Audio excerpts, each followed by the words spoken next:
감사합니다. 어디 중창 다녀간 것 같아? 네, 오늘 말씀 강의는 복과 화라고 하는 제목이 되겠고요.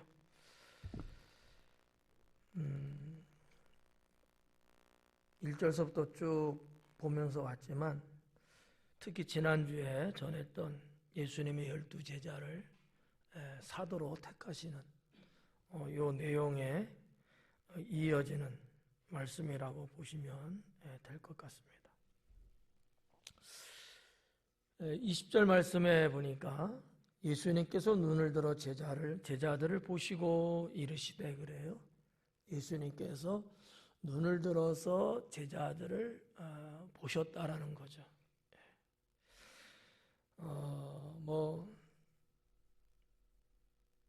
의미를 안 두면 별것 아니지만 의미를 두면 상당히 중요한 부분이 될 수도 있는 20절이 될 수 있습니다. 20절부터 26절까지에 이르는 말씀에 예수님의 이 말씀, 우리가 이제 마태복음으로 보면 지난주에 산상수 말씀드렸잖아요. 마태복음 5장. 여러분이 너무나 잘 알고 있는 내용이죠. 누가복음 6장에서는 지평수훈이라고 제가 지난주에 말씀을 드렸는데, 산상수훈은 8가지로 되어 있잖아요. 지평수훈은 4가지로 되어 있어요. 나머지 4가지에 대한 말씀은 그 뒤로 나가면서 이렇게 중간중간에 말씀을 누가는 담고 있습니다. 이 지평수훈, 이 평지수훈이라고 말하기도 하고 지평수훈 이렇게 말할 수도 있는 건데, 이 평지에서 전하신 예수님의 말씀의 내용이 앞부분까지는 복에 대한 거고 뒷부분은 화에 대한 것으로 이렇게 둘로 이렇게 좀 구별을 시켜놨어요. 근데 여기 20절 보니까 예수님께서 눈을 들어 제자들을 보셨다라는 거예요. 여기는 지금 많은 사람들이 모여있거든요. 우리가 지난주에 봤듯이 많은 제자들 중에 12명을 택하여 사도로 삼으셨다 그랬거든요. 그러니까 제자 자체도 누가복음에서는 많다고 했다는 거죠. 그 중에서도 12명은 제자지만은 사도로 칭하셨다 이렇게 봤는데, 이 장소에는 이와 같은 제자들도 왔고 또 일반 백성들도 왔고 그리고 바리새인과 서기관들도 왔고, 어느 정도의 몇 명의 인원이 왔는지는 알 수는 없지만 아마 나름대로 많은 사람들이 몰려왔을 것 같아요. 근데 예수님은 유독 눈을 들어서 제자들을 보고 계신다라는 거죠. 주님이 모든 백성들을 다 쳐다보는 게 아니고 12명으로 선택된 제자들, 보통 여러분들이 알고 있는 그 제자들, 지난주로 보면 사도로 칭함을 받은 그 제자들, 이 제자들을 유독 주님이 쳐다보고 계신다라고 하는 내용이 20절 말씀이 되겠습니다. 저는 이러한 부분을 예수님의 주체적인 행동이다 이렇게 좀 표현을 하는 입장인데, 너무 좀 어려울 수도 있으니까 쉬운 말로 말하면 뭔가 예수님께서 의도적인, 이 눈을 들어 봤다는 얘기는 예수님이 뭔가 의도적인 행동을 취하고 있는 거다 이렇게 이제 볼 수 있다는 거죠. 그게 뭐냐? 오전 예배 때는 뒤쪽 가서 제가 이 부분을 설명해 드렸어요. 저녁 예배 때는 앞부분에서 털고 넘어갈게요. 예수님의 관심사는 12명 제자에게 있었습니다.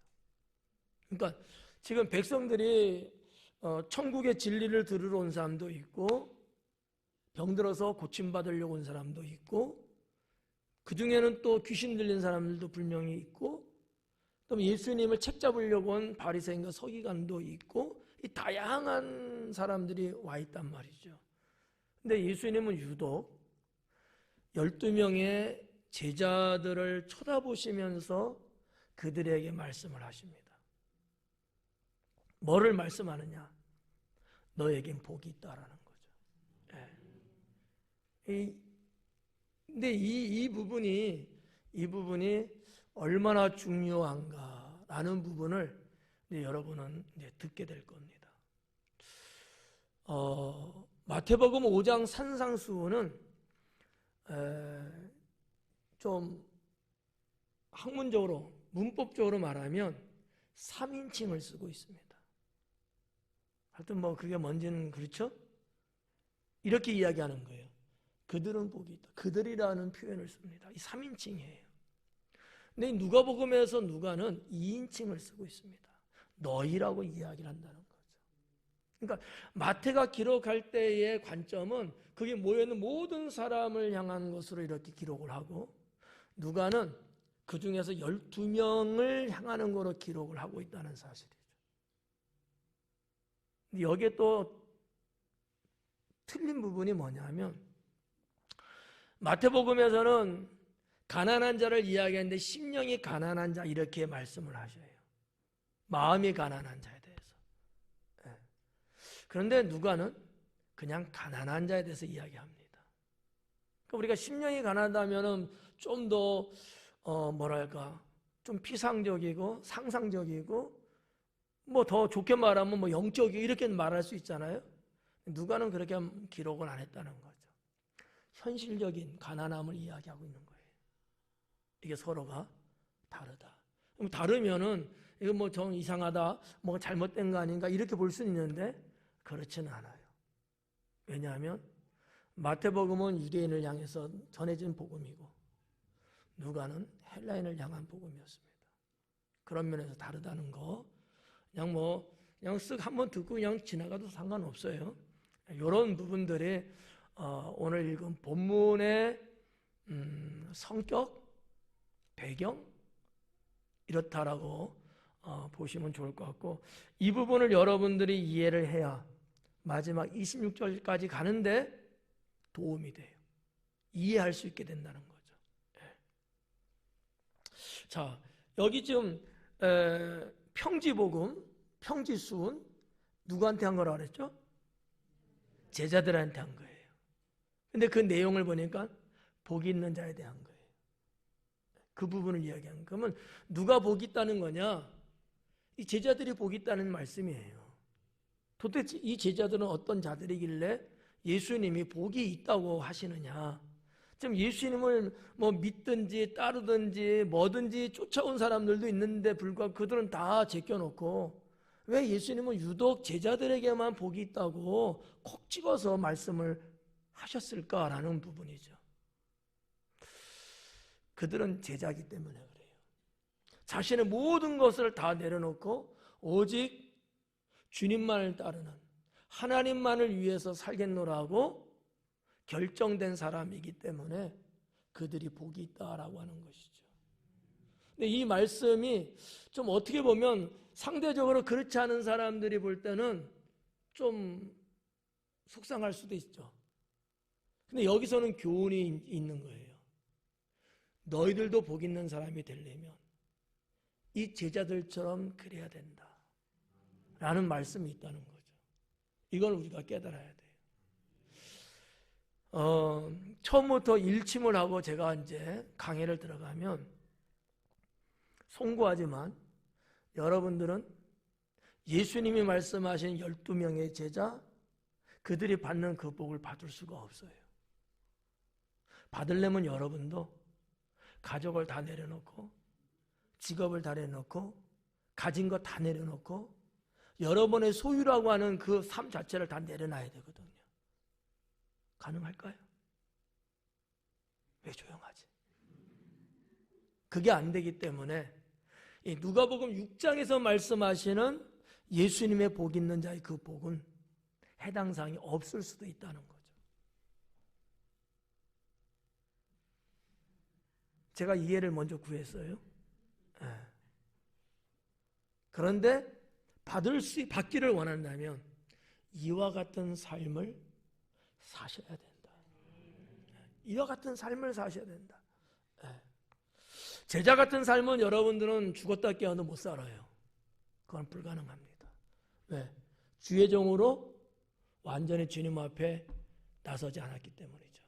그렇지만 제자들 같이 그런 신앙과 그런 마음과 정신을 갖고 살아가려고 하는 부분 100%는 말할 수 없고 70이든 80%든 어느 근사치까지는 갈 수 있겠죠.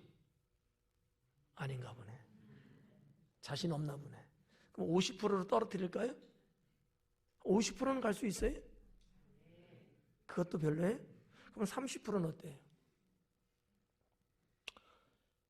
30%까지 가면요 하나님 나라 보이지 못할 수도 있어요. 무슨 얘기냐면 내가 내 욕심 챙기고 내가 가진 거 다 갖고 살겠다는 거거든.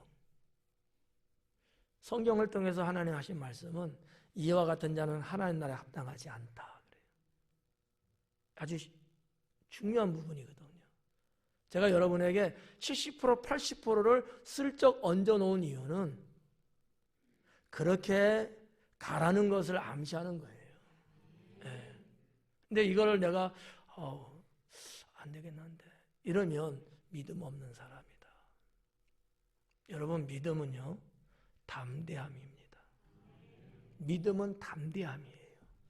저는 믿음에 대한 정의를 내리라면 이런 측면에서 믿음은 담대합니다. 간단하죠? 네. 언제든지 믿음의 사람은 담대했어요. 여기 12명의 제자들이 다 내려놨던 이유도 주님이 그들을 부르실 때 그들에게 믿음을 영적으로 허락하셨을 거예요. 그래서 가능했던 거죠. 그들도 여러분 사랑하는 가족이 있어요. 자기들의 생계를 유지할 수 있는 직업이 있습니다. 그동안에 모아놓은 재물도 있어요. 또 주변에 어울릴 수 있는 이웃도 있습니다. 당연히 꿈도 있겠죠. 하지만 주님의 부르심에 응하는 그들에게는 성경에 낱낱이 기록된 바는 없지만 나를 부르시는 주님을 향한 믿음은 있었다는 거죠. 그게 드러나 보이는 것은 뭘까? 믿음은 어떻게 보면 상당히 피상적이에요. 믿음은요 손에 안 잡히는 거잖아요. 근데 이것을 우리가 어떻게 형 이하학적이라고 해야 될까? 아니면 어떤 물리적이라고 말할까? 그건 담대함이라는 거죠. 믿음 있느냐? 담대한 사람 믿음 있는 거예요.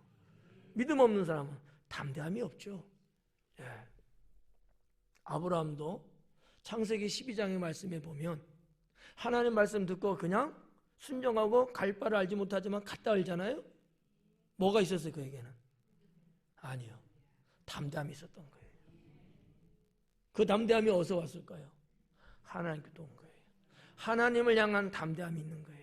나를 부르신 이에 대한 담대함이 있는 거예요. 이게 믿음이다라는 거죠. 예.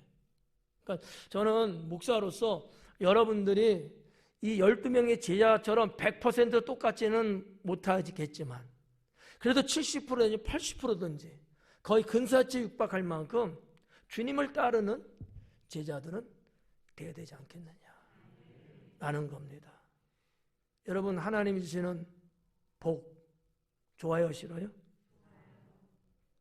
그거는 좋아하면서 따르는 거 50%도 설레설레하면 좀 그렇죠? 네. 자, 그래서 이 누가복음 6장 20절서부터 쭉 있는 이 본문의 말씀에 배경과 성격은 이런 내용들인 거예요. 자, 그러면 자 20절 눈을 들어서 제자를 봤는데 본 거예요. 제자들을 본 거예요. 이러한 메시지를 갖고서 보신 거예요. 이거를 여러분이 대전제를 갖고 이제 강해를 풀어 나가야 됩니다. 자, 그러면 예수님이 이 제자들에게 이러한 말씀을 주시면서 뭐를 암시하고 뭐에 대한 메시지를 주시고 있느냐라는 거죠. 그 첫째가 제자로서의 자세입니다. 제자로서. 제자는 어떠한 자세, 어떤 모습을 취해야 되느냐. 이런 부분이라는 거죠. 더 나아가서 두 번째는 제자로서의 삶은 무엇이냐라는 거죠. 똑같은 인간으로 살아가지만 그래도 유독 제자라고 하는 존재는 그 삶이 어떠해야 되느냐라는 거예요. 예수님을 모시고 제자로서의 수행을 하면서도 그들 나름대로 또 자기의 또 삶이 또 없지 않아 있잖아요. 그랬을 때 순간순간 그들은 어떤 삶을 보여야 됐느냐라는 거죠. 그런 내용들이 여기 다 함축되어 있다라고 볼 수 있습니다. 자, 그러면 내복에 대한 말씀인데 한번 보도록 할게요. 첫째는 너희 가난한 자는 복이 있나니 그래요. 너희 가난한, 여기서 말하는 너희는 누구죠? 제자들입니다. 예. 제자들 쳐다보시면서 너희라고 그런 거예요. 예. 너희 가난한 자는 복이 있다. 무슨 얘기냐면 이 제자들은 실제적으로 가난합니다. 이제는 아무것도 없잖아요. 다 내려놓고 주님을 따른 거잖아요. 그건 가난한 거예요. 심령이 가난한 게 아니고 현실적으로 가난한 거야. 예수님이 그걸 알아요. 다 버리고 나를 쫓은 거 알거든요. 누가는 이런 부분을 어떻게 보면 유대인들은 원래 하나님을 믿는 민족이니까 심령이 가난한 쪽으로 기록했는지 몰라도 그리스도인 헬라인들은 그게 아니에요. 그러면 실제적으로 헬라인이면서도 하나님을 믿고 있는 거잖아요. 이방인이 하나님을 믿는 문제잖아요. 근데 그들이 하나님을 믿으면서 당하게 되는 수없이 많은 환난과 핍박이 있을 거 아닙니까? 그 중에 어떤 것들이 있어요? 그 당시에 경제적인 사정도 어려워요. 물물 교육도 불가능해져요. 믿는다는 것 때문에 가난에 봉착할 수 있어요. 현실의 문제입니다. 누가는 그와 같은 부분을 의도적으로 심령이 가난한 쪽으로 본 게 아니고 실제적으로 현재 가난한 것을 기록한 것이 아닐까, 저는 그렇게 해석하는 거죠. 예. 궁금하면 누가한테 한번 물어보시든지. 예. 그러면 누가가 누군데 이렇게 또 하실런지 모르죠. 자, 아무튼 이 가난한 자는 복이 있다라고 기록을 했는데 여기서 말한 이 가난한 자는 푸토코스라고 하는 단어로 기록이 됐습니다. 푸토코스. 이 푸토코스가 의미하는 내용이 뭐냐면 가난한데 구걸할 만큼 가난한 거예요. 실제적으로 돈도 없고 먹을 것도 없고 집도 없고 아무것도 없어요. 그냥 떠돌이 갖고 거지인 거예요, 거지. 근데 어느 정도냐? 먹을 것이 없어요. 배를 골아야 돼요. 그럼 어떻게 해야 돼, 살려면? 구걸해야죠. 이럴 때 쓰는 단어가 푸토코스라는 단어라는 거죠. 누가는 이 단어를 썼다는 거예요. 제자들의 상태를 지금 지적한 거예요.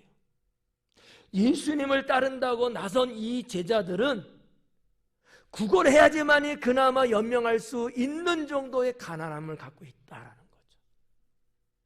이해가요? 네. 이런 자가 복이 있다는 거예요. 이런 자가 복이 있다. 그래서 여기 가난한 자는 복이 있나니 그래요. 이 복이 있다는 말도 사실은 마카리오스라는 단어로 되어 있는데, 마카리오스. 이 복은 헬라어적으로, 그 시대 헬라어적으로 보면 어떤 의미로 썼냐면은 신들의 행복이에요. 신들이 어려움을 당하지 않고, 신들이 어려워하지 않고 행복하게 사는 것을 묘사할 때 썼던 단어예요. 마카리오스. 여러분, 시라빈들, 그리스인이나 로마 사람들은 많은 신을 믿었어요. 그들의 세계는 신의 세계입니다. 여러분들도 한두 명의 신의 이름은 아마 알고 있을걸? 누가 있어요? 바카스도 신의 이름이에요. 바카스. 여러분, 스포츠 옷 무슨 회사 있어요? 나이키. 신의 이름이에요, 다. 그 신들이 행복하게 사는 것을 묘사하고 있는 거예요. 아무 어려움 없이. 그게 마카리오스라는 단어라는 거죠. 자, 이 말을 좀 일반적인 말로 표현하면 어떤 거냐면, 일반적인 거는 근심 걱정 없이 행복하게 부유하게 사는 자를 가리킬 때 마카리오스라는 단어를 일반 평서문에 썼다는 거죠. 어떤 종교적인 색채를 갖고 단어를 쓸 때가 아니고 일반적인 문장을 쓰고 말을 할 때 이런 의미로도 썼다는 거예요. 마카리오스는 사람이 사는데 걱정거리가 없고 염려할 게 없어요. 근데 그것만 없는 게 아니고 행복이 넘치는 거예요. 누가는 이 단어를 쓰면서 복이 있다라고 이야기합니다. 근데 여러분, 그 다음이 문제죠. 가난한 자는 그렇게 복이 있는데 무조건 가난하면 복이 있는 거냐라는 거예요. 어떠세요? 가난하기만 하면 이런 복이 있는 거예요? 아니겠죠? 그러면 그 가난은 어떻게 우리가 봐야 될까? 하나님을 위하여 가난한 자는 그와 같이 복이 있다는 거죠. 주를 위해서 가난한 자. 그냥 가난한 거 아니에요. 놀고 먹어서 가난하고 쓸데없이 술만 해서 가난하고 게을러서 가난하고 그런 자가 하나님의 복을 받아요? 성경은 그렇게 쓴 곳이 단 한 군데도 없어요. 성경은 게으른 자를 오히려 심판하셔요. 부지런한 자를 축복하셨죠. 그렇다고 보면 이 가난이라고 하는 것은 그냥 일반적인 가난, 너나 할 것 없이 그냥 가난, 그 가난은 아니다라는 거예요. 말씀드렸다시피 주님을 위해서 가난해진 자들, 그들에게 주시는 하나님의 복이다라고 하는 거죠. 여러분은 어떻게 사셨어요? 지금은 어떻게 살고 계세요? 가난하게 살고 계세요? 부자로 살고 계세요? 가난하게 사셔야 합니다. 주를 위해서. 주님을 위해서예요. 주님을 위해서. 여러분들이 워낙 겸손해서 대답을 안 했겠지.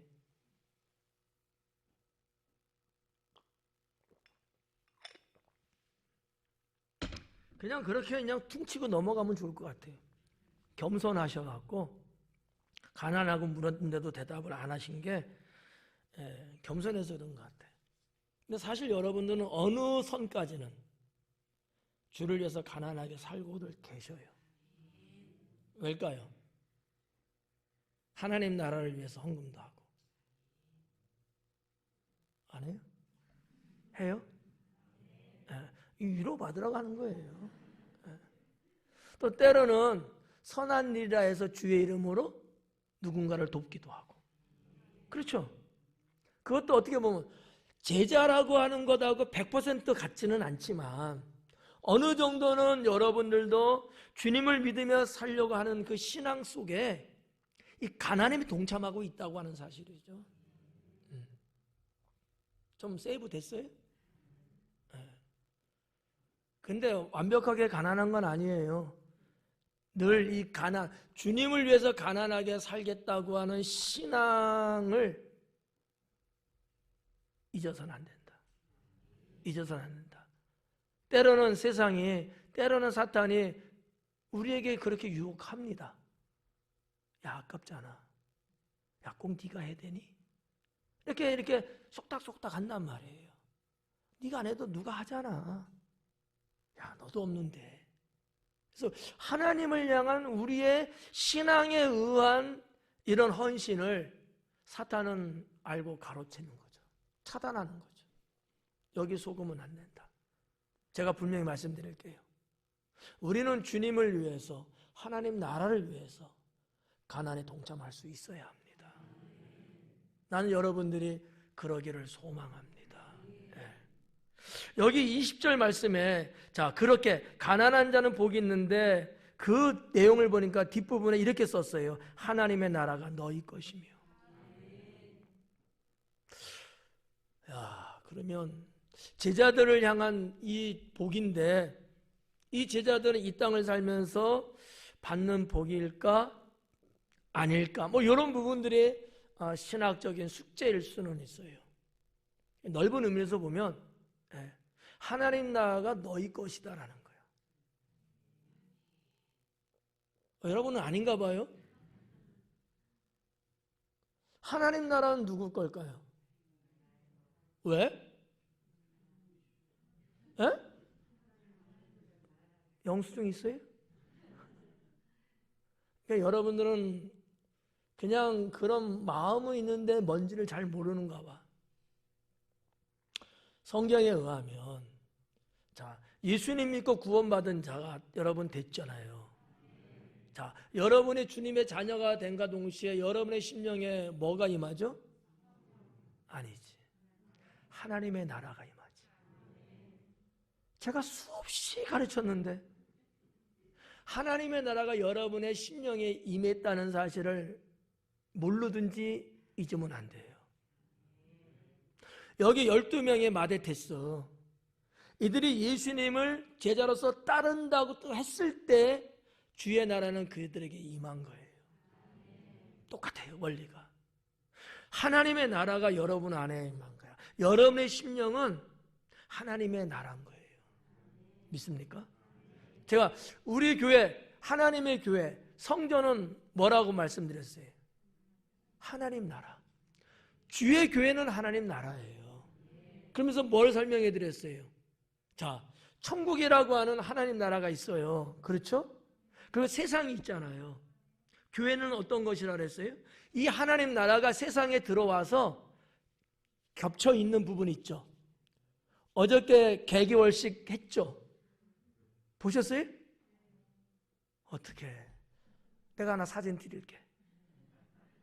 개기월식 할 때 뭔가 이렇게 봐. 태양의 빛이 지구 위에서 달이 가려지고 그런 거잖아요. 하나님 나라가 이 세상에 임했어. 임해서 공통 분모를 이룬 데가 교회야. 세상 안에 하나님 나라가 들어왔는데 그 교회야. 그게 여러분의 또 심령이야. 주님의 나라가 여러분에게 임하셨어요.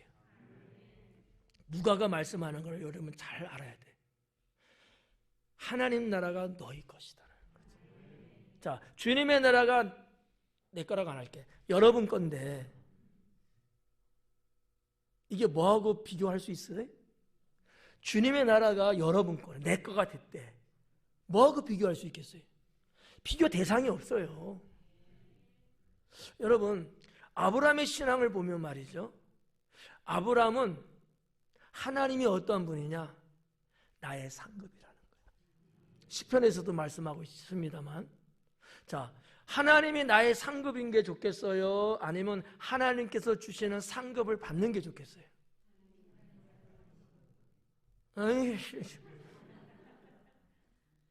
앞에 거 뒤에 거 당연하죠. 하나님 그분이 나의 상급, 하나님 나라가 내 것. 누구한테 주신다는 거예요? 에이, 누구한테 주냐고. 나지. 누가 몰라? 가난한, 주님을 위해서 가난해진 자, 주님을 위해서 스스로 가난에 들어간 자, 그 자에게 하나님 나라는 줬다라는 거죠. 여기에서 보면 큰일 났다. 마태복음과 누가복음에 또 다른 하나가 있는데, 마태복음은 천국이라 그래요. 천국이 저희 것이고요. 근데 누가는 하나님 나라라 그래요. 천국과 하나님 나라 같은 걸까 틀린 걸까? 말 잘해야 돼요. 같은 거예요, 틀린 거예요? 같은 거에 틀린 거예요. 안 속네. 같은 건데 틀리잖아요. 안 그래? 천국과 하나님 나라예요. 천국은 말 그대로 하늘나라고 이건 하나님 나라야. 그렇게 써있어, 원어 성경에. 하나님의 나라라고. 근데 마태는 기록할 때 하나님의 나라는 말을 안 써요. 하늘나라, 킹덤, 천국을 말하고 있어요. 왜일까? 아까 제가 말씀 잠깐 드렸는데, 마태복음은 누구에게 보낸 편지? 유대인들에게. 그렇기 때문에 하나님의 이름을 함부로 쓸 수가 없어요. 그래서 천국으로. 그래도 다 알아듣는 거지. 그런데 그리스인들, 헬라인들은 천국 개념이 잘못하면 자기들이 믿는 신의 그 세계하고 똑같이 생각할 수 있어요. 그래서 정확하게 하나님의 나라 구별시켰다. 저는 이제 그렇게 해석합니다. 원어에 나와 있는 하나님 나라와 천국, 왜 그랬을까? 마태와 누가가 다른 이유가 뭘까? 라고 나름대로 비교하고 분석해 보니까 이런 문제 때문에 그랬겠구나 라고 제가 느껴져서 여러분들 공감하려는지 모르지만 말씀을 드리는 거예요. 이런 게 강해다. 좀 도움이 되겠어요? 네. 자, 그 정도로 하고 넘어갈게요. 21절에 지금 줄인 자는 복이 있나니 너희가 배부름을 얻을 것이며 그래요. 지금 줄인 자는 복이 있대요. 누가 봐봐요. 제가 매번 말씀드리지만 상당히 상세하죠. 상당히 전국을 찌르듯이 콕콕 뭔가 핵심을 누르잖아요.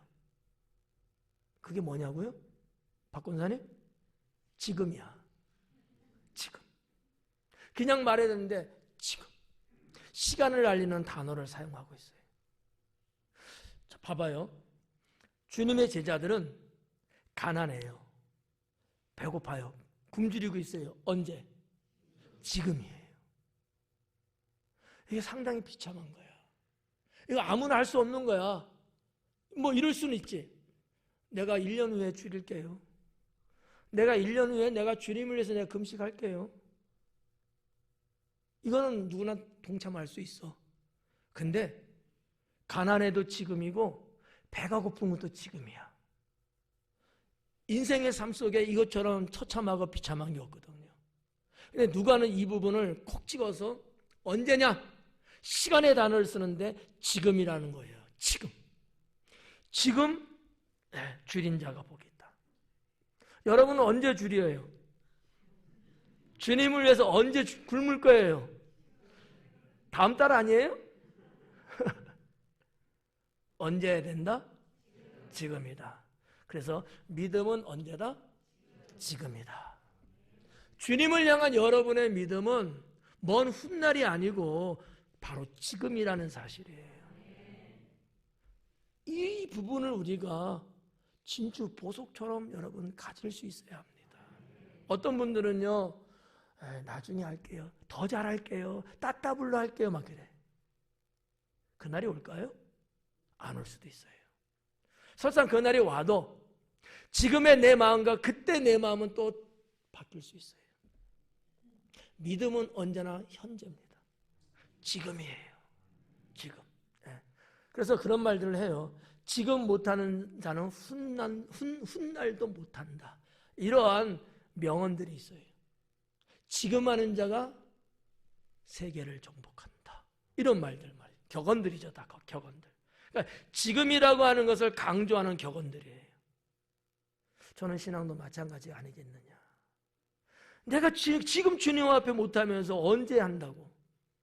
예수님은 비유의 말씀을 하시면서 초청을 하는 말씀을 하셨잖아요. 지금 초청하는 오라는 거 아닙니까? 근데 그들은 언제예요? 지금은 바쁘대요. 장가도 가야 되고 소도 팔아야 되고 집도 하나 근사하게 장만도 해야 되죠. 지금은 안 된대요. 시간이 안 돼서. 여러분, 주님이 여러분 지금 오라면 어떻게 할 것 같아요? 갈 거야 안 갈 거야? 여러분 지금 오래. 야, 아무개 집사 지금 와라. 없는 성을 말이죠. 곽 집사 지금 내게로 와라. 지금 내게로 오라는 거예요.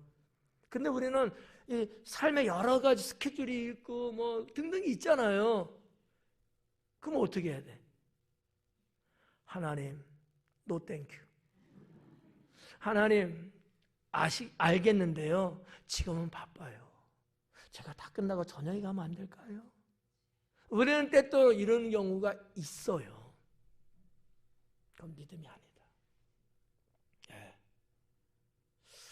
솔로몬 같았으면 그러지는 않았을 것 같은데 말이 길어지니까 자르고 믿음은 지금입니다. 그래서 21절에서 지금 줄인 자가 복이 있다는 거예요. 주님을 위해서 지금 목마른 자가 복이 있는 거고, 지금 자신을 헌신하는 자가 복이 있다는 거죠. 그러면서 뭐라 그래? 너희가 배부름을 얻을 것이며 그래. 자, 두 번째 복 있는 사람, 세 번째 복 있는 사람, 네 번째 복 있는 사람, 다 이렇게 네 가지를 말하는데, 두 번째, 세 번째, 네 번째는 다 두 가지가 대조를 이루어요. 봐봐요. 뭐 여러분에게 미안한데, 자, 줄인 자니까 배부름, 말이 형성되죠. 세 번째는 뭐예요? 우는 자와 웃는 자, 형성되잖아요. 네 번째는 쉽게 말하면 핍박받는 자예요. 근데 첫 번째는 가난한 자는 복이 있다는데, 가난하면 뭐가 있어야 돼요? 두 번째, 세 번째, 네 번째처럼 가려면 가난한 자는 뭐가 있어야 돼요? 부유해야죠. 하나님 나라 가진 게 세상에서 제일 부유하다는 거예요. 주님이 내 안에, 내가 주님 안에. 이게 가장 부자라는 거죠.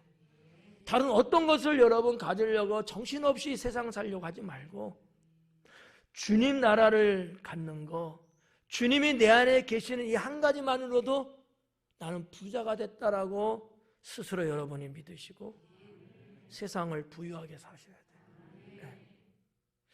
이러한 말씀들이 이 안에 더 많은 말씀이 있는데 더 많이 해드릴 수는 없고, 이 정도만 하고 넘어갈게요. 자, 그래서 두 번째는 줄인 자, 세 번째는 우는 자가 복이 있대요. 우는 자가 복이 있다. 야, 예수님이 제자들을 향하여 울음에 대해서 언급을 하신 거예요. 우는 자가 되라는 거야. 너희는 우는 자가 되라는 거예요. 도대체 뭐에 대해서 우는 거를 말씀하고 계실까라는 거죠.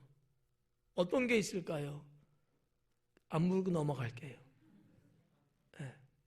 여러분, 스트레스가 상당히 올라가는 것 같아. 물을까 봐. 자기 죄에 대해서 울라는 거예요. 너희의 죄에 대해서 울어라. 회개하면서 울라는 거예요. 제가 오전 예배 때는 이 시간을 조금 길게 좀 했는데, 저녁에는 길게는 안 하고 짤막하게. 무슨 말인지 아시겠죠?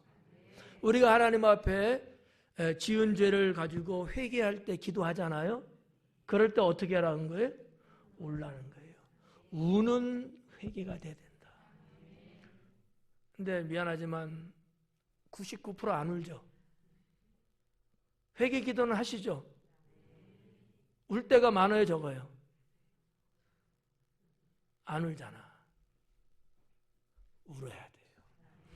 안 운다는 얘기가 뭔지 알아요? 죄에 대해서 심각성이 없는 거야. 죄에 대해서 내 영혼에 처참함이 없는 거예요. 못 느끼는 거야, 이거. 이 죄가 이게 얼마나 내 영혼을 피폐하게 만들고 내 삶을 처참하게 만드는 건가를 정말 피부적으로 느끼면 눈물이 쏟아질 수밖에 없죠. 그러라는 거예요. 두 번째는 세상 죄악에 대해서, 죄로 말미암아 죽어가는 영혼들을 생각하면서 울라는 거예요. 우리 예수님은요, 공생하기 전에는 기록된 바가 없으니까 그렇고, 공생하실 때는요 종종 우셨어요. 기도하시면서 우시고, 예루살렘 성전을 바라보면서 우시고, 십자가에서도 뭐라고 말씀하세요? 나를 위해서 울지 말고 너희 자녀를 위해서 울어라. 예수님의 복음의 메시지 중에 빼놓을 수 없는 것 중에 하나가 뭐냐 하면은 눈물의 형성이에요. 눈물의 형성. 여러분, 신앙생활 하시면서 우는 편이에요? 안 우는 편이에요? 괜히 물었다. 많이 우세요. 안 운다는 얘기는 감정이 메말랐든지 영적 정서가 없는 거예요. 안 울어. 그래서 이제 우리 선배 목사님도 그런 얘기 한 적이 있어요. 목회자가 1년에 3번 이상 울면 목회는 성공한다. 저는 3번 정도 이상으로 울까요? 이하로 울까요? 여러분도 울잖아 그때. 이것도 위로하려고 하는 얘기야. 목사가 우니까 따라 울고. 그 눈물은 그냥 눈물은 아니죠. 주를 향한 눈물이죠. 웁시다. 울자고요. 울지 않으면 안 돼. 드라마 보면서만 울지 말고 영원 구원을 위해서 주님 앞에 내 죄를 회개하면서 울어야 된다. 애통하는 자가 복이 있대잖아요. 울어야 됩니다. 제가 여러분들을 이렇게 영혼을 쳐다보면서 때로는 참 불쌍한 사람들이 있어요. 그 영혼을 생각하면 눈물 나. 아휴, 언제 철드나. 다른 말로 말하면 언제 바로 설 수 있을까. 하나님을 알고 하나님을 믿은 지가 포마된 것 같은데 아직도 어린애 같은 신앙이니까 부모의 마음을 갖고 있는 목사로서는 슬플 수밖에 없죠. 아마 우리 주님도 그런 우리의 모습을 보면 눈물을 흘리지 않겠느냐라는 거죠. 자, 여기 그래서 이제 세 번째가 우는 자가 복이 있다는 거예요. 그 우는 자는 웃을 거래요. 그럼 이제 22절에 들어와서 인자로 말미암아 사람들이 너희를 미워하며 멀리하고 욕하고 너희 이름을 악하다 하여 버릴 때는 너에게 복이 있다. 그러니까 네 가지 단어가 나왔어요. 뭐 멀리하고 욕하고 그렇죠. 또 뭐가 있어요? 미워하고 멀리하고 욕하고 마지막 하나는 버릴 때는. 어떻게 보면 이 버린다는 단어가 앞에 있는 세 가지의 모든 것을 다 통합하고 있는 의미일 수도 있겠다. 이렇게 이제 생각할 수 있어요. 독립해서 볼 수도 있고 통합한 내용이라고 볼 수 있어요. 근데 아무튼 누가는 이 네 가지 단어를 썼어요. 멀리한대요. 사람들이 너희를 멀리한다는 거지. 배척당함을 말하는 거예요. 따돌림 당하는 거예요. 왕따 당하는 거거든요. 우리가 때로는 예수님 믿는 것 때문에 신앙생활 열심히 하는 것 때문에 교회 나온다는 것 때문에 내 주변 사람들 심지어는 내 절친까지도 나를 좀 멀리하는 성향이 있어 보여요. 근데 이와 같은 자는 복이 있다는 거죠. 내가 뭐 실수하고 내가 잘못하고 내가 미운 짓하고 뭐 그래서 내 주변 사람들이 나를 그러는 게 아니고 단지 내가 하나님 믿는다는 것 때문에 자기네끼리 쏙닥거리고 나를 배척하는 거예요. 그게 멀리한다는 단어로 번역이 됐어요. 그리고 이제 두 번째는 미워하며 너희를 미워한대요. 괜히 미워해. 여러분 미움을 당해본 적 있으셔요? 신앙 때문에? 신앙 때문에 없어요? 있어요? 있는 자가 복이 있어요. 이런 일을 안 당한 사람은 주님 앞에 받을 게 없어. 핍박받지 않은 거니까. 물론 워낙 탁월하게 잘 살아서 그럴 수도 있어. 근데 지금 오늘 말씀은 제자들이 당하게 된 예수님 때문에 받는 고초에 대한 내용이거든요. 거기에 연결된 게 뭐예요? 복이 있다는 얘기거든. 그러니까 누군가 나를 괜히 딴지 걸고 미워하고 시비 걸고 막 이러는 경우들이 있잖아요. 이런 일을 당하면 복이 있다는 거예요. 이 말씀은 다 뭐를 말하냐면 예수님께서 지금 제자로 지금 부름받고 사도로서 이제 사역하면서 예수님 부활 승천 이후에도 주님 나라를 선포하고 살 텐데 이런 이들이 당하게 되는 것을 암시하고 있는 내용들이거든요. 지금 주님과 같이 있을 때는 그래도 뭔가 커버가 되죠. 그러지 않을 때는 여지없이 사람들이 미워하고 멀리 배척하고 욕을 하고. 여러분 유대인들의 욕 중에 욕이 라가죠. 라가. 우리 한국말로 말하면 뭐라고 표현하긴 좀 뭐하는데 지옥에 나가라. 그런 것처럼.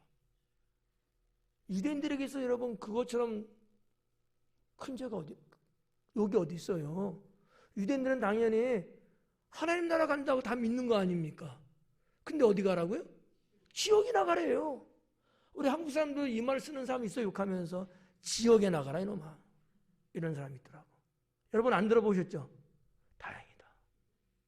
그렇게 말 쓰는 사람이 있더라고. 그러니까 신앙의 세계나 넌 신앙의 세계나 지옥이라고 하는 이 개념, 이 의미는 다 나쁘다고 알잖아요. 욕을 하는 거야. 별별 욕이 다 있겠지 뭐 어느 나라든지. 이 욕을 하는 거죠. 그 네 번째가 뭐냐 하면은 버릴 때. 그래, 버릴 때. 이 버린다고 하는 단어가 에크발로라는 단어로 되어 있거든요. 에크발로. 이크 뭐 이런 거. 에크발로. 이 단어 암송할 때는 그렇게 싹 이렇게 하면은 암기가 잘 돼요. 에크발로, 발로. 예. 이 무슨 얘기냐면 이런 거예요. 그 당시에 배우들 그 당시에도 배우 있었어요. 오히려 현대 21세기보다도 그 당시에는요 배우들이 참 많았어요. 배우들이. 지금은 뭐 탤런트다 뭐 이렇게 하지만은 그보다 더 이전 시대는 다 현장에서 다 배우들이 나와갖고 연출을 하잖아요. 근데 배우가 있는데 청중들이 사람들이 그 배우가 연극하는 거를 보면서 야유를 보내는 거예요. 아우 막 이런 손을 막 이런든지 야유를 막 보내는 거야. 그러면 이 배우는 그 단상에서 계속 연기를 할 수 있을까 못할까요? 못해요. 이거를 말할 때 에크발로라는 단어를 썼다는 거죠. 쫓아내는 거예요. 그럼 무슨 얘기야? 사람들이 여러분을 이렇게 추방하는 거예요. 지금 우리 시대는 지금 SNS들 다들 많이 하잖아. 인터넷상에서도 여러분 기사가 올라오면 댓글 쓰고 뭐 이렇게 막 누르고 이러잖아요. 이런 데이터 때문에 어떤 사람들은 정말 고위직에서 물러나게 되고 잘못이 있든 없든 간에 뭔가 이런 부분이 있으면 왠지 모르게 상당히 수척해지고 코너에 몰리고 결국은 하직하게 되죠. 직업 내려놔야 돼요.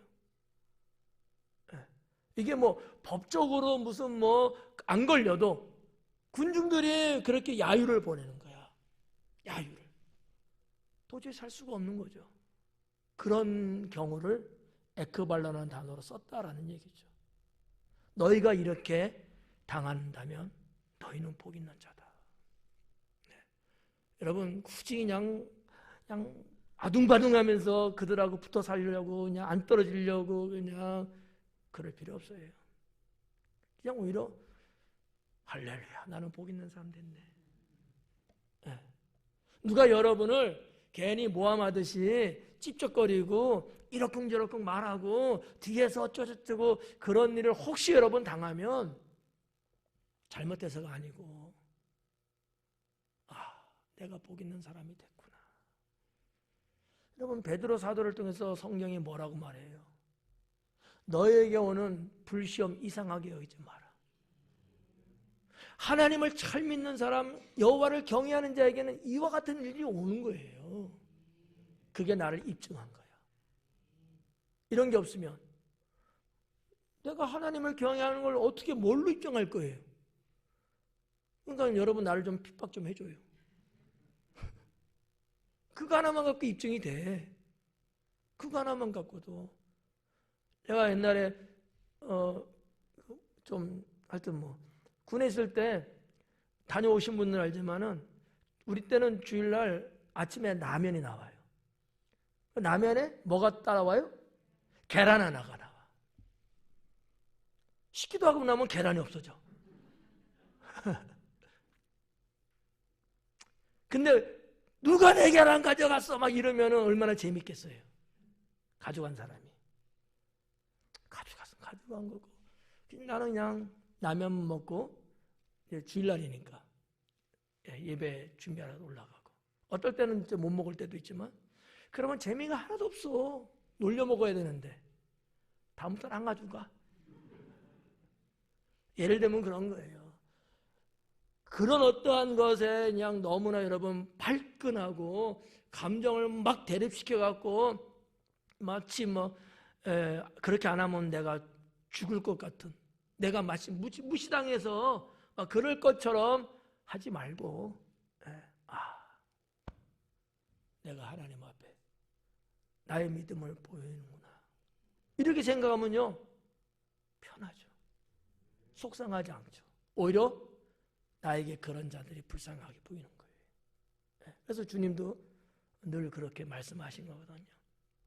저들이 나를 핍박하고 나를 환난케 하는 저들, 주님은 그들을 향해서 불쌍하다고 했거든요. 자기가 하는 짓을 알지 못함이라. 그렇잖아요. 우리들에게도 마찬가지예요. 때로는 그런 친구, 이웃들, 주변 사람이 있어요? 몰라서 그런 거지. 불쌍하죠. 자, 이런 부분들을 우리가 여기 첫 번째 복, 두 번째 복, 세 번째 복, 네 번째 복 모두에서 우리가 이렇게 볼 수 있는데, 자 23절 볼까요? 그날에 기뻐하라. 그리고 뛰놀라. 오늘은 그렇게 됐어요. 그날에 기뻐해라. 그리고 뛰놀아라. 그리고 보라. 하늘에서 너희의 보상이 크다.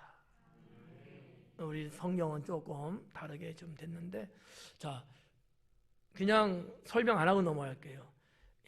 기뻐하라, 뛰놀라 사이에 헬라 성경에는 이 두라는 단어가 있어요. 그게 무슨 말이냐면 보라라는 뜻이에요. 그러니까 예수님은 이 말씀을 한 거예요. 그런 게 있으면 너희는 기뻐해라. 그리고 뛰놀아라. 즐거워하라는 거예요. 그러면서 보라. 그런 거예요. 제가 여러분에게 저희가 봐봐 이러면 여러분 어디 쳐다봐요? 제 얼굴 쳐다봐요? 저기 쳐다봐요? 그렇죠. 주의를 환기시키고 이게 주도해 나가는 예수님의 테크닉이죠. 그러니까 지금 계속해서 어떤 자가 복이 있느냐, 사실 복이 있다고 하지만 당하는 나는 힘든 거 아니에요.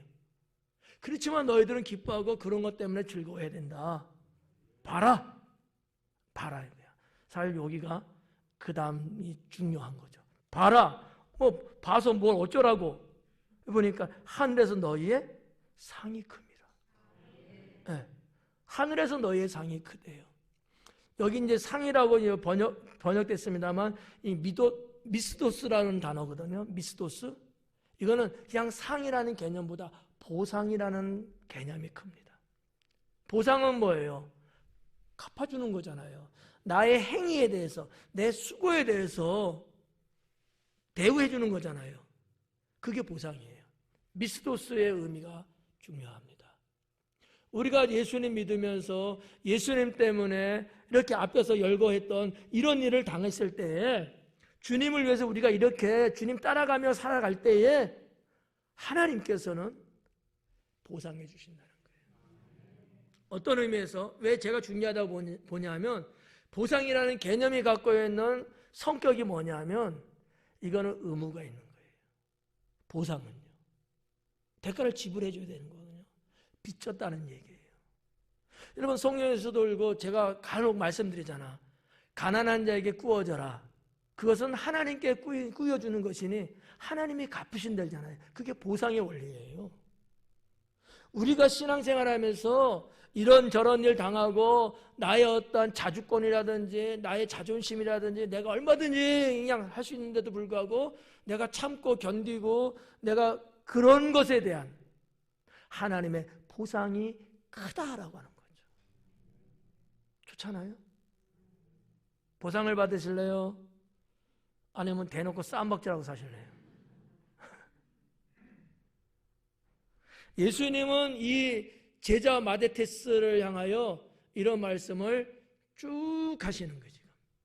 얼마나 사실은 표현은 성경에는 없지만 제자들이 신경은 또 어떻게 했어요? 사랑하는 가족 다 떠나서 예수님과 같이 다닌다고 해서 여러분 무슨 S 호텔, A 호텔, D 호텔 이런 데 다니겠어요?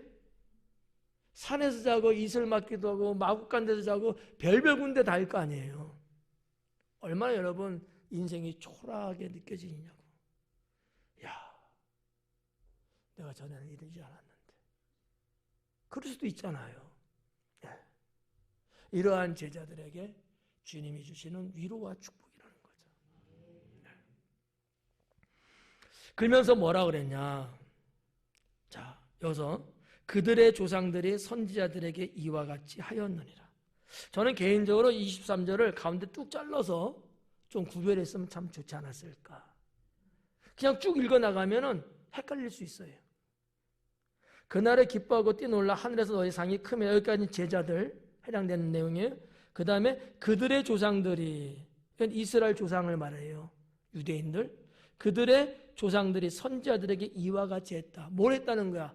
앞에서 말했던 핍박과 환난 주는 이런 일을 했다는 거예요. 너희의 조상들이 옛날 주의 종 선지자들에게 이렇게 했다. 이 얘기거든요. 그러면서 역설적인 게 뭐냐면 제자들한테 옛 선지자, 옛 제사장, 옛 주의 종들도 그런 일 당했다. 근데 하나님이 다 보상해 주셨다. 너희도 보상받는 것에 대한 확실성을 심어주고 있는 문장이라고 저는 해석합니다. 누가의 상당히 수준 있는 문장술이죠. 좀 이해가 어렵나요? 이해 가죠? 네. 24절에 보니까 그러나 화 있을진저, 여기서부터는 이제 24절 25절은 화에 대한 말씀을 하셔요. 이 화에 있는 거는 제자들이 아니고 그 모여있는 수많은 사람들을 향해서 하시는 말씀인데 한번 볼까요? 그러나 화 있을진저 너희 부유한 자여, 너희는 너희의 위로를 이미 받았도다 그래요. 자, 화 있을진저라는 단어를 썼어요. 이 우아이라는 단어거든. 우아이라는 단어인데 이게 무슨 뜻이냐면은 신에게, 그냥 보통으로 말하면 신에게 심판받아 처참해지는 것을 묘사할 때 썼던 단어가 우아이예요. 신한테 심판을 받는 거야. 심판받는데 좋은 심판, 보상 심판이 아니고 그 영혼이 처참해지는 거예요. 그럴 때 우아이라는 단어를 썼다는 거죠. 네. 근데 이런 의미인데 이 화 있을진저라는 것은 놓고 볼 때 지금이 아니고 후에 내려질, 후에 하실 저주라는 말이에요. 후에 받을. 너희들이 이렇게 했잖아. 너희들이 그 행위를 일삼은 뒤에 하나님께로부터 받을 저주다라는 거죠. 이스라엘 역사를 생각하시면 이해가 돼요. 선진들이, 그 이스라엘 선조들이, 조상들이 하나님을 그렇게 대적하고 주의 종을 그렇게 핍박했잖아요. 그러고 나서 그들에게 하나님의 심판이 임하죠. 누가는 그거를 말하고 있는 거예요.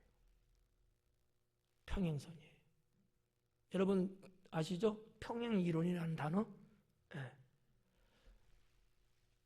A가 이렇게 해서 B로 되고 C로 됐어. 근데 D가 이렇게 해서 E와 F가 된 거야. 똑같은 방식을 취하면 똑같은 결말에 도달하게 되는 거예요. 평행이론이에요. 너희들의 조상이 그렇게 했다. 그래서 하나님의 심판 받지 않았느냐? 너희도 그렇게 하면, 여기서 너희는 누구예요? 지금 예수님을 박해하고 책 잡으려고 모여든 그 무리들을 향한 거지. 플러스 알파 시키면 모든 백성을 향해서 하신 말씀이에요. 그런 범죄를 저지르지 말라고 하는 것이죠. 만약에 너희도 그러면 너희 조상이 그래서 그렇게 심판받은 것처럼 너희도 심판받을 것이다 라는 말씀을 기록하고 있는 거죠. 그래서 이 우아이라는 단어가 별것 아닌 것 같지만 그러한 이제 언어적인 의미가 담겨 있고요. 너희 부유한 자여, 너희는 너희의 위로를 이미 받았다. 부유한 자여, 부유하다는 건 뭐예요? 돈 많은 거야. 잘 사는 거잖아요. 근데 이 자에게 화가 있다는 거예요. 여러분 어떻게 빨리 다 꺼내요? 부유한 자 화가 있대. 화 있으리로다 부유한 자요. 너희는 이미 부유함으로 위로를 받았대요. 너희 부유함 갖고 너 먹고 잘 살고 있잖아. 화가 있다는 거지. 그럼 왜 화가 있어? 아니 내 돈 갖고 내가 잘 사는데 뭐 왜 나를 화가 있다는 거는 거야. 이거 좀 이상하지 않아요? 하나님께서는요 모든 백성을 살피시는 분이에요. 네.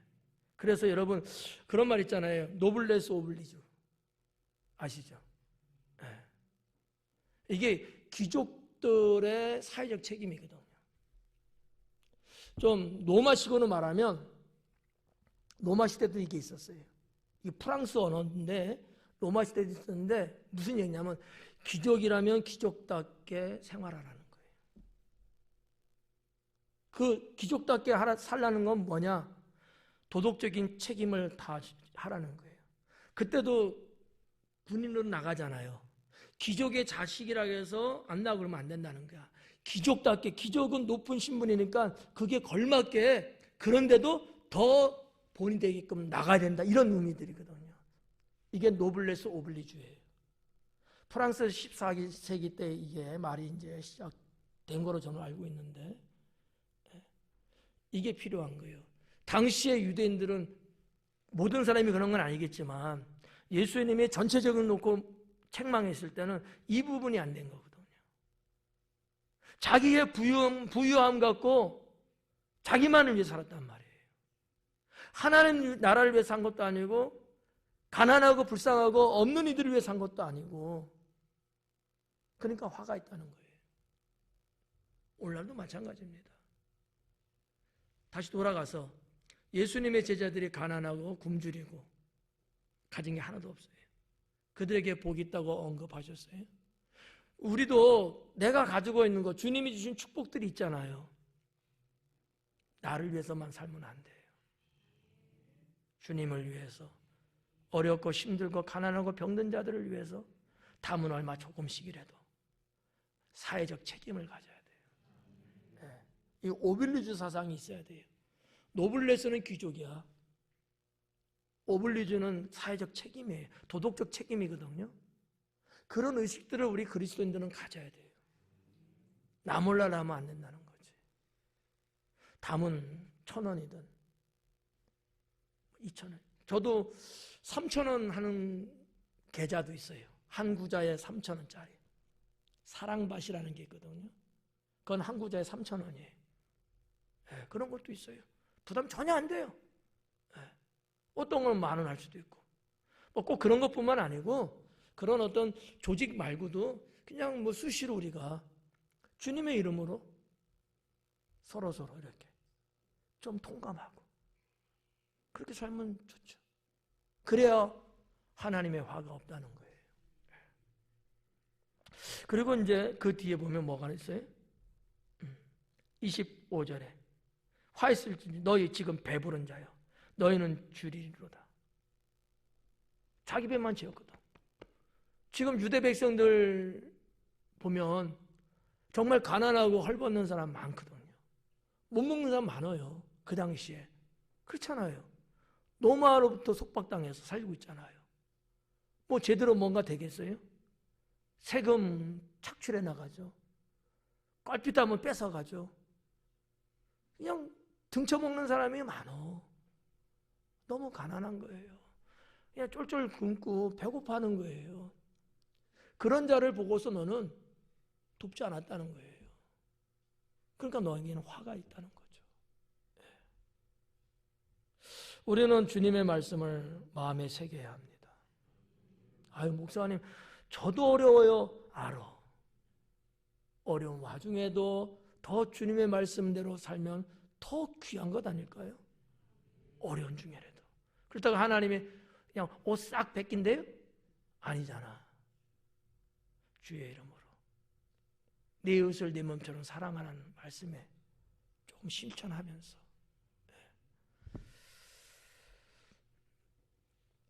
그리고 화 있을진저 너희 지금 웃는 자여 너희가 애통하리로다. 웃는 자에 대해서 화가 있대요. 여기서 말하는 이 웃는 자는 어떤 상태냐면 깔깔대고 웃는 거예요. 근데 성경적으로 볼 때 물론 하나님이 기쁨도 말씀하셨지만 웃음이라는 걸 놓고 볼 때에 부정적으로 쓰는 사례가 있습니다. 믿음 없는 자의 모습이거든요. 성경에 나오는 인물 사라를 아시나요? 하나님께서 아브라함에게 자식을 준다는 말씀을 할 때 사라는 장막 뒤에서 그 소리를 듣고 웃습니다. 그 웃음 때문에 사라는 하나님께 심판받습니다. 네. 믿음이 있는 자 같으면 웃었겠어요? 여러분처럼 아멘 이렇게 있겠지. 네. 저도 아멘 해갖고 우리 예원이가 낳거든. 제가 날 수 없는 상황이지만 목사님이 그냥 그렇게 말씀하셔서 저도 그냥 아멘 했는데 그 다음에 예원이가 나왔습니다. 그냥 목사님 노망이야. 뭐 뻔히 아시면서 왜 저러셔? 저도 그럴 수 있잖아요. 제가 수술을 했으니까 잘랐으니까 불가능해요. 나이도 있고. 나는 그냥 아멘 했더니만 하나님이 생명을 주시는 거예요. 사라가 아멘 했으면 얼마나 좋았겠어요. 못한 거야. 여러분 행여나 주의 말씀을 들으면서 이렇게 웃는 자가 되서는 안 돼. 기쁨의 웃음은 좋지만 불신에 웃는 거, 희롱하듯이 못 믿는다듯이 그렇게 웃어서는 안 된다. 아셨죠? 그런 말씀을 좀 보시면 될 것 같고요. 마지막 26절에 모든 사람이 너희를 칭찬하면 화가 있도다 그래요. 그들의 조상들이 거짓 선지자들에게 이와 같이 하였느니라. 모든 사람이 너희를 칭찬하면 화가 있대요. 모든 사람이 칭찬을 하면 제자인 너희들은 화를 받을 것이다. 칭찬에 대한 말씀이에요. 여러분 어때요? 칭찬 좋아요, 나빠요? 좋죠. 근데 왜 예수님은 칭찬받으면 화가 있다는 거야? 칭찬받지 말라는 거예요. 모든 사람이 너희를 칭찬하면 너희는 화가 있다는 거야. 칭찬받을 제자가 아닌 거예요. 주님께 부름받고 주님께 쓰임받는 일꾼이 된 자는 칭찬받으려고 하면 안 되는 거예요. 이해가요? 여러분, 칭찬의 노예가 되면요 멸망합니다. 칭찬받는 거 좋지, 고맙죠. 근데 여기에 습관되면 안 돼요. 그러면 언제까지 칭찬받을 거예요? 모든 사람 다 칭찬해줘야 되잖아. 그걸 어떻게 감당해요? 안 해주면요, 안 해준다고 삐져. 안 해준다고 적이 되는 거야. 칭찬 나한테 안 해준다고. 이게 참 어리석은 짓이에요. 더군다나 제자에 대한 말씀입니다만 주의 종들이, 주의 일꾼들이, 믿음으로 살아가려고 하는 자들이 칭찬받으려고 해서는 안 된다. 아멘이 별로 없네. 칭찬받으면 넘어집니다. 쓰러져요. 그냥 칭찬을 안 하는 게 좋아. 욕 안 하면 되잖아. 그렇잖아요. 근데 은근히 칭찬해 주길 바래. 내가 뭐 좀 했는데 목사님 칭찬 안 해주나? 그럼 하나님께 받을 게 뭐야? 그것도 그거지만 칭찬에 숙달되면 쓰러집니다. 패망하는 거예요. 이거 좋은 거 아니에요. 뭐 힘들고 뭐 이런 분들에게 위로 차원에서 칭찬해 줄 수는 있어요. 칭찬해 주는 거하고 개념이 칭찬에 익숙해진 거하고는 달라요. 구분 가죠? 네.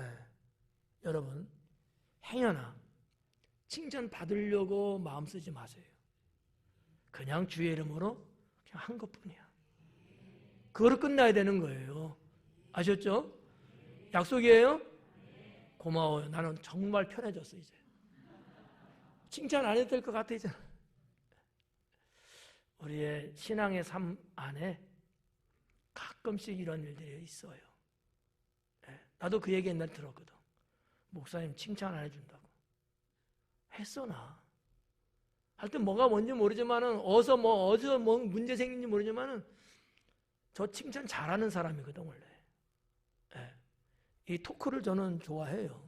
수고했다, 잘했다, 뭐 이런 거. 근데 아무튼 그래.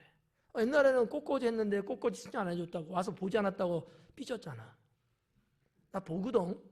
근데 자기 보는 앞에서는 칭찬을 해줬어야 되는데 내가 그걸 못했어. 아, 내가 실수한 거지. 그 다음부터도 안 했어. 근데 왜냐하면 칭찬에 길들어지면 위험합니다. 정말 위험한 거예요. 노파심에 말씀드리는 거예요. 아셨죠? 예, 알아요. 잘하는 거 알고 있잖아요. 그러니까 전혀 딴 생각 갖지 말고 주님이 아시고 목사도 알아요. 대놓고 이야기를 안 하고 뭐 이렇게 그냥 계속 주기적으로 정기적으로 막 칭찬 못하죠. 그러나 간헐적으로는 또 하잖아요. 그러면 되지 뭐.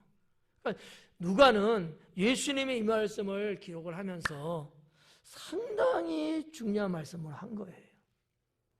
주의 일을 하는 자, 주의 종들은 칭찬받으려고 하지 마라. 나는 상당히 공감합니다. 욕만 안 하면 감사해. 나한테 욕만 안 하면 감사해. 칭찬은 바라지도 않아. 그걸 바랄 것 같았으면 주의종 안 됐죠. 주의종은요 다 포기한 거예요. 그래서 또 앞으로는 또 칭찬도 안 할 것 같은데 26절은 이렇게 칭찬하면 화가 있다. 그들의 조상들이 거짓 선자들에게 이와 같이 하였다. 거짓 선자들에게 조상들 이스라엘 백성 조상들이 여기 지금 거짓 선자들에게 칭찬을 계속 해줬다는 거예요. 잘못하고 있는데 죄 짓고 있는데 하나님 모함하고 우상 숭배하고 있고 온갖 죄를 짓고 있는데도 잘했다고 해주는 거야. 그런 시대가 있었어요. 이스라엘 역사 속에. 특히 어느 때가 있었느냐, 이스라엘 역대 왕들 쭉 있지만 여러분이 그 중에서도 잘하는 사람, 잘하는 사람 아방,